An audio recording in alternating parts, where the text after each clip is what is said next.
નમસ્કાર સાથીઓ, જય કિસાન।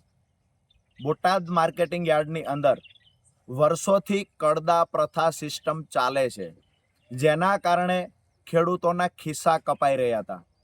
અસંખ્ય ખેડૂતોની અમને ફરિયાદ મળી, જેના કારણે અમે ગઈ 10/10/2025ના રોજ બોટાદ માર્કેટિંગ યાર્ડ ખાતે આ કડદા પ્રથા બંધ કરી ખેડૂતોને જે લૂંટવામાં આવી રહ્યા છે એ સિસ્ટમ બંધ કરવા માટેથી મોટી સંખ્યામાં ખેડૂતોને સાથે લઈ રજૂઆત કરવા પહોંચેલા।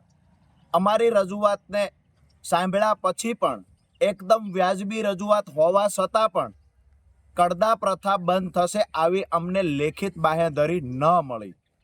ક્યાંક ને ક્યાંક શાંતિપ્રિય રીતે ગાંધી ચિંધ્યા માર્ગે અમે નક્કી કર્યું કે જ્યાં સુધી લેખિત બાંહેધરી નથી મળતી ત્યાં સુધી માર્કેટિંગ યાર્ડમાં ખેડૂતો શાંતિથી ધરણા કરશે।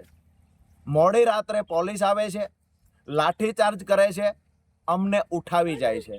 અમને કહેવામાં આવે છે કે માર્કેટિંગ યાર્ડમાં તમારે લોકોએ બેસવાનું નથી। અમે નક્કી કર્યું કે માર્કેટિંગ યાર્ડમાં બેસવા નથી દેતા, કડદા પ્રથા બંધ થશે એની લેખિત બાંહેધરી નથી આપતા, તો અમે બાજુનું ગામ હળદળ છે ત્યાં ખેડૂત પંચાયત બોલાવીશું।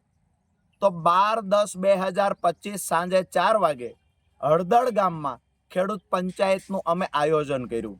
એમાં પણ પંચાયતમાં ખેડૂતો ન પહોંચવા દેવા માટે થઈ અસંખ્ય ખેડૂતોની અટકાયત થઈ, આગેવાનોની અટકાયત થઈ, તેમ છતાં ખેડૂતો પંચાયતમાં આવ્યા।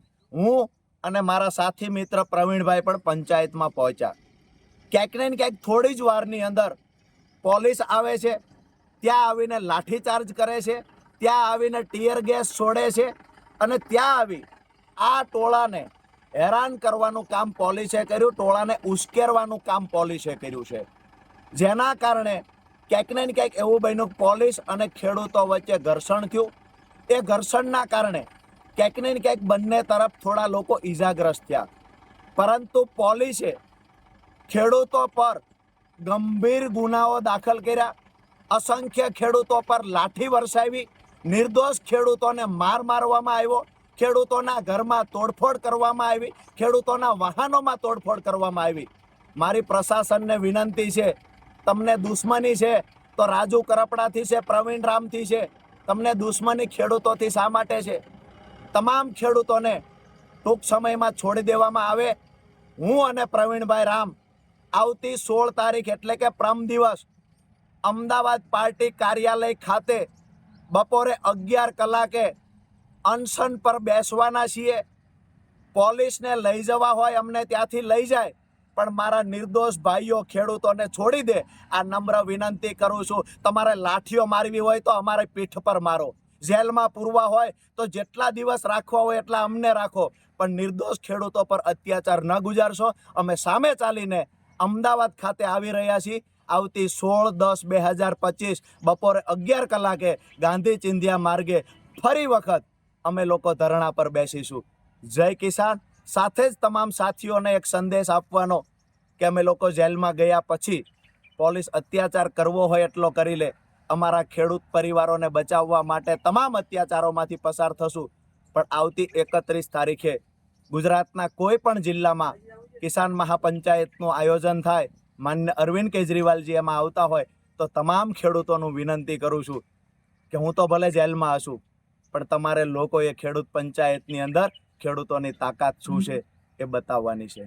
જય કિસાન। આપનો ભાઈ રાજુ કરપડા। નમસ્કાર મિત્રો, જય જવાન જય કિસાન।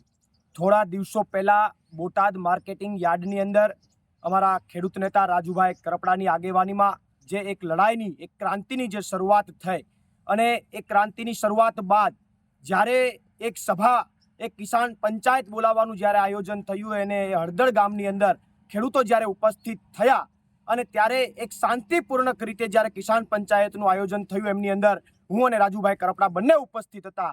એ સમયે જે પોલીસ પ્રશાસન દ્વારા ખેડૂતો ઉપર દમન કરવામાં આવ્યું, ખોટી રીતે એની ઉપર લાઠીઓ વરસાવવામાં આવી અને વધારામાં ઓછું એ ખેડૂતો ઉપર, એ નિર્દોષ ખેડૂતો ઉપર 307 જેવી ગંભીર કલમો નાખવામાં આવી, ત્યારે હું એ પ્રશાસનને અને ભાજપ સરકારને ચોક્કસથી કહેવા માગું છું કે તમને કંઈ પણ વાંધો હોય, તમને કંઈ પ્રોબ્લેમ હોય રાજુ કરપડાથી કે પ્રવીણ રામથી, તો અમારી ઉપર લાઠી વરસાવો, અમારી ઉપર ફરિયાદો તમારે જેટલી કરવી હોય એટલી કરો, પણ નિર્દોષ ખેડૂતોને તમે ટાર્ગેટ ન કરો. અને એટલા માટે આવતી 16 તારીખે સવારે 11 વાગે અમદાવાદ આમ આદમી પાર્ટીના કાર્યાલય ખાતે હું અને રાજુભાઈ કરપડા બંને 2 માંગો સાથે, પહેલી માંગ એ કે જે બોટાદ માર્કેટિંગ યાર્ડની અંદર જે ખેડૂતોની માગણીઓ છે પૂર્ણ કરવામાં આવે, અને બીજી માગણી કે જે નિર્દોષ ખેડૂતોને ટાર્ગેટ બનાવવામાં આવ્યા છે એ નિર્દોષ ખેડૂતોને છોડી દેવામાં આવે.